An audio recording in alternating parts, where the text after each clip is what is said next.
ওর নাম কি? কবি আলম। এই জায়গাতে কি করো? ছবি তুলে দিই। ছবি তুলে দাও। এটা কি এই জায়গাতে কি সেটিং দিয়ে ছবি তোলা লাগে? বিবির এক সুজা 7 লাইসের লাইট হ্যাঁ, দিলে কি হয়? সুন্দর আসবে, আবার একটা প্যানোরামা তুলে লাইট কিভাবে পুরো আকাশটা আসবে, আবার এটা ড্রোন শট করলে আর সুন্দর আসবে, সমুদ্র চালু করে দিয়ে। তো তুমি এত কিছু কেমনে শিখলা? এটা আমরা তুলতে তুলতে অভ্যাস। কার মোবাইল দিয়ে তুলো? তোমার কি মোবাইল আছে? না, তাইলে তারা এসে তারা মোবাইল দিয়ে তারাকে তুলে দেয়। তার মোবাইল দিয়ে তুলে দাও। এর জন্য কি টাকা নাও মানুষ থেকে? ওই শুনে যাইতে। আসসালামু আলাইকুম গাইস, আমার নাম খুশি হলে দেয় হ্যাঁ এটাই? হ্যাঁ এটাই আমাদের প্রিয় টেগিয়া জিনিস।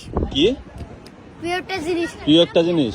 তোমাদের একটা মোবাইল কিনে দিলে কেমন হয়? ও পাজি পালা পালা একটা মোবাইল কিনে দিলে ভালো হয়। এটা কি মোবাইল কিনে দিব? আইফোন 13 14 15 13? না, একটা 10 কিনে দিলে ভালো হবে। আইফোন 10? আচ্ছা 10 একটা কিনে দিব। হয়েছে? হয়েছে? তো গাইস আপনারা এই ভিডিওর মধ্যে লাইক দিবেন, কমেন্ট করবেন, শেয়ার করবেন, প্রচুর মানে লাইক করে একদম বইরা দিবেন। বাই বাই গাইজ, এদের কাছে আমিও ফেল গাইজ। আমি ক্যামেরার কোনো সেটিং বুঝি না। আমি একজন ফটোগ্রাফার, তাও আমি কোনো সেটিং বুঝি না। যে এরা আমারে আসলে এত কিছু শিখিয়ে দিছে। অনেক কিছু শিখার আছে ওদের কাছ থেকে। যদি শিখতে চান তাহলে কই আসতে হবে? দুলনা বিচে আসতে হবে, Cox's Bazar Cox's Bazar hammock beach. Hammock beach. আচ্ছা ঠিক আছে।